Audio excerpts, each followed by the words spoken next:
is very simple but very powerful, and I want you guys to actually read this book. This book takes about like 15 minutes to read, and I believe that once you read this book every single day, it will start to change the way you think, and it will change your perspective, and you will start to visualize more. You will start to attract the certain things in your life. The reason why I love this book is because it also gives examples and stories that you can relate to. It's very fun to read, it's very enjoyable to read, and it's just a beautiful book, you know. I want to actually read it out loud for you guys in it, and I chose this book specifically. Many people will reject this book and many people will accept this book, but I truly believe that this book is a life-changing book. So without any further hesitation, let's read the book. It works. A concise, definite, resultful plan with rules, explanations and suggestions for bettering your conditions in life. If you know what you want, you can have it.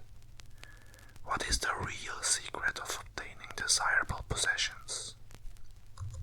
Are some people born under a lucky star or other charm which enables them to have all that which seems so desirable?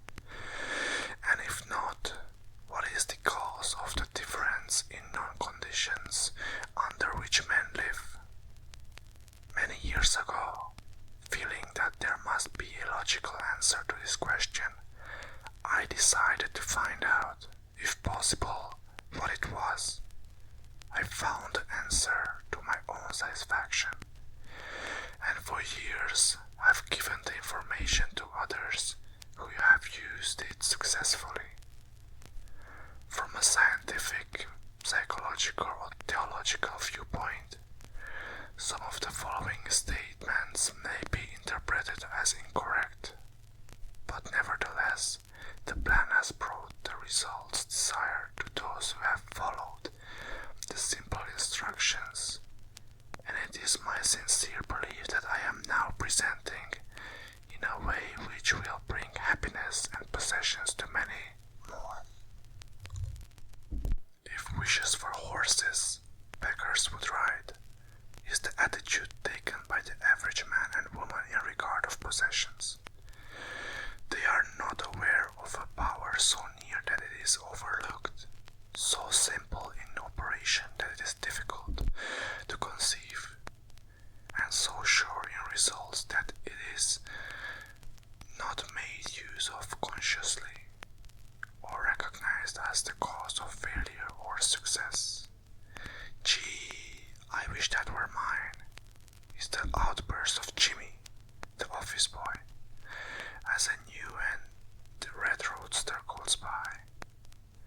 And Florence, the telephone operator, expresses the same thought regarding a ring in the jeweler's window. While poor old Jones, the bookkeeper during the Sunday stroll, replies to his wife, "Yes, dear, it would be nice to have a home like that, but it is out of the question. We will have to continue to rent." Landon, the salesman, protests that he does all the work, gets the short end of the money, and will someday quit his job and find the real one. And President Bonham, in his private sanctuary, voices a bitter tirade against the annual attack of hay fever.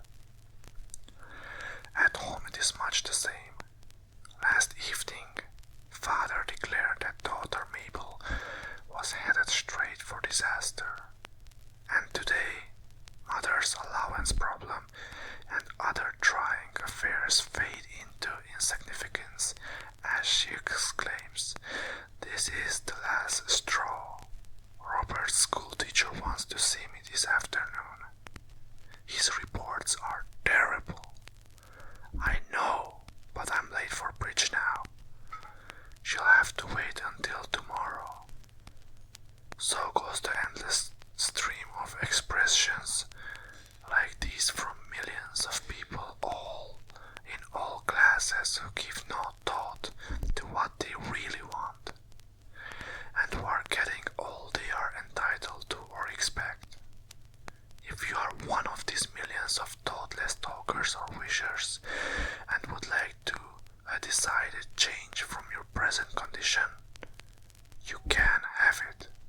But first of all, you must know what you want, and this is no easy task.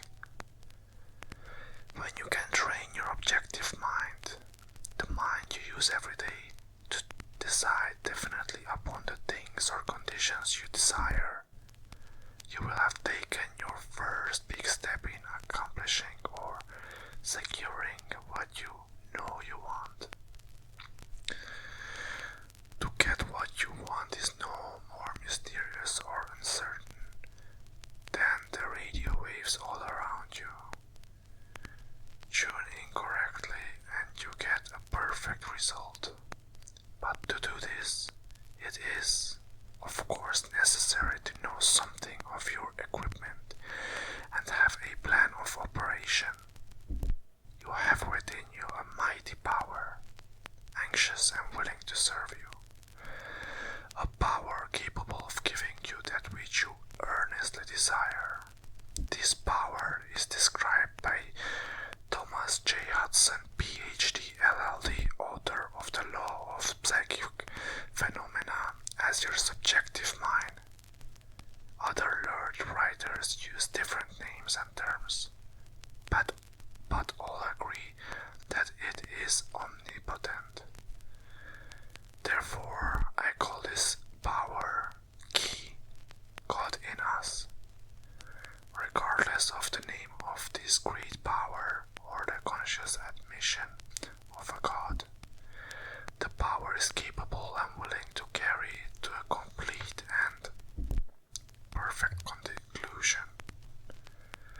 Every earnest desire of your objective mind, but you must be really earnest about what you want. Occasional wishing or half-hearted wanting does not form a perfect connection or communication with your omnipotent power. You must be in earnest, sincerely and truthfully desiring certain conditions or things, mental, physical or spiritual. Your objective mind and will are so vacillating that you usually only wish for things, and the wonderful capable power within you does not function. Most wishes are simply vocal expressions. Jimmy, the office boy, gave no thought of possessing the red roadster. Landem, the salesman, was not thinking of any other job, or even thinking at all. President Bondam knew he had hay fever, but was expecting it. Father's business was quite likely successful, and mother, no doubt, brought home first prize from the bridge party that day. But they had no fixed idea of what they really wanted their children to accomplish, and were actually helping to bring about the unhappy conditions which existed. If you are in earnest about changing your present condition, here is a concise, definite, resultful plan with rules, explanations and suggestions. The plan. Write down on a paper, in order of their importance, the things and conditions you really want. Do not be afraid of wanting too much. Go the limit in writing down your wants. Change the list daily, adding to or taking from it, until you have it about right. Do not be discouraged on account of changes, as this is natural. There will always be changes and additions with accomplishments and increasing desires. 3 positive rules of accomplishment. 1. Read the list of what you want 3 times each day, morning, noon and night. Think of what you want as often as possible. 3. Do not talk to anyone about your plan except to the greater power within you, which will unfold to your objective mind the method of accomplishment. It is obvious that you cannot acquire faith at the start. Some of your desires, from all reasoning may seem positively unattainable, but nevertheless, write them down on your list in the proper place of importance to you. There is no need to analyze how this power within you is going to accomplish your desires. Such a procedure is as unnecessary as trying to figure out why a grain of corn packed in fertile soil shoots up a green stalk, blossoms, and produces an ear of corn containing hundreds of grains, each capable of doing what the one grain did. If you follow this definite plan and carry out the 3 simple rules, the method of accomplishment will unfold quite as mysteriously as the ear of corn appears on the stalk, and in most cases much sooner than you expect. When new desires, deserving position, at or about the top of your list come to you, then you may rest assured you are progressing correctly. Removing from your list items which at first you thought you wanted is another sure indication of progress. It is natural to be skeptical and have doubts, distrust, and questionings, but when these thoughts arise, get out your list. Read it over, or if you have it memorized, talk to your inner self about your desires until the thoughts that interfere with your progress are gone. Remember, nothing can prevent your having that which you earnestly desire. Others have these things. Why not you? The omnipotent power within you does not enter into any controversial argument. It is waiting and willing to serve when you are ready, but your objective mind is so susceptible to suggestion that it is almost impossible to make any satisfactory progress when surrounded by skeptics. Therefore, choose your friends carefully and associate with people who now have some of the things you really want, but do not discuss your method of accomplishment with them. Put down on your list of wants such material things as money, home, automobile, or whatever it may be. But do not stop there. Be direct. Be more definite. If you want an automobile, decide what kind, style, price, color, and all the other details including when you want it. If you want a home, plan the structure, grounds, and furnishings. Decide on location and cost. If you want money, write down the amount. If you want to break a record in your business, put it down. It may be a sales record. If you so, write out the total, the date required, then the number of items you must sell to make it. Also list your prospects and put after each name the sum expected. This may seem very foolish at first, but you can never realize your desires if you do not know positively and in detail what you want and when you want it. If you cannot decide this, you are not in earnest. You must be definite, and when you are, results will be surprising and almost unbelievable. A natural and ancient enemy will no doubt appear when you get your first taste of accomplishment. This enemy is discredit.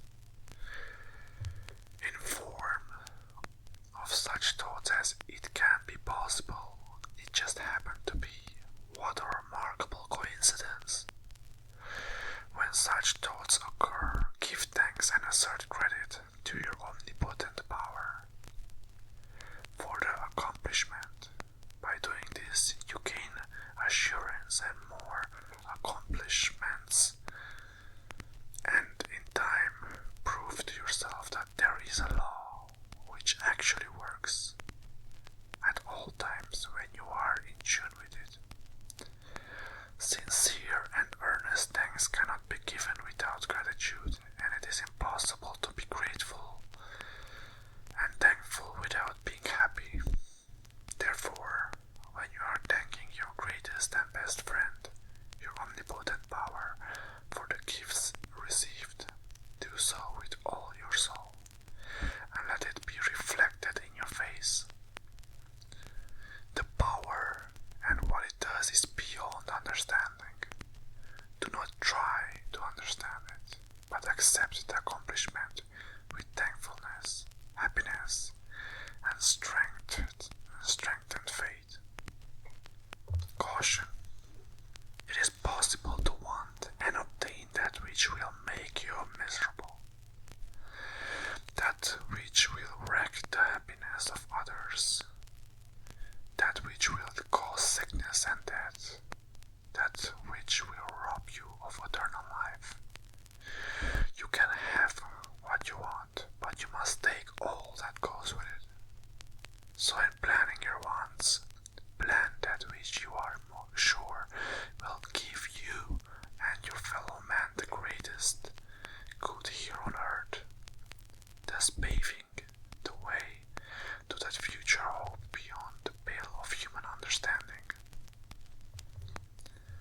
This method of securing what you want applies to everything you are capable of desiring, and the scope being so great, it is suggested that your first list consists only of those things with which you are quite familiar, such as an amount of money or accomplishment, of the possession of material things. Such desires are more easily and quickly obtained than the discontinuance of fixed habits, the welfare of others, and the healing of mental or bodily ills. Accomplish the lesser things first, then take the next step, and when that is accomplished, you will seek the higher and really important objectives in life. But long before you reach this stage of your progress, many worthwhile desires will find their place on your list. One will be to help others as you have been helped. Great is the reward of those who help and give without thought of self, as it is impossible to be unselfish without gain.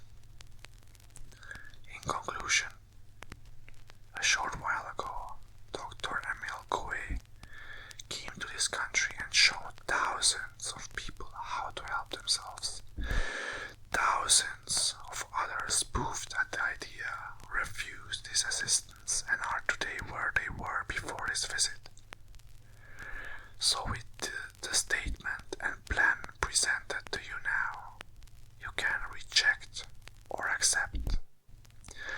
You can remain as you are or have anything you want. The choice is yours. But God grant that you may find in this short volume the inspiration to choose aright. Follow the plan and thereby obtain, as so many others have, all things, whatever they may be, that you desire. Read the entire book over again and again and then again. Memorize the 3 simple rules. Test them now on what you want most this minute. This book could have extended easily over 350 pages, but it has been deliberately shortened to make it as easy as possible for you to read, understand and use. Will you try it? Thousands of better lives will testify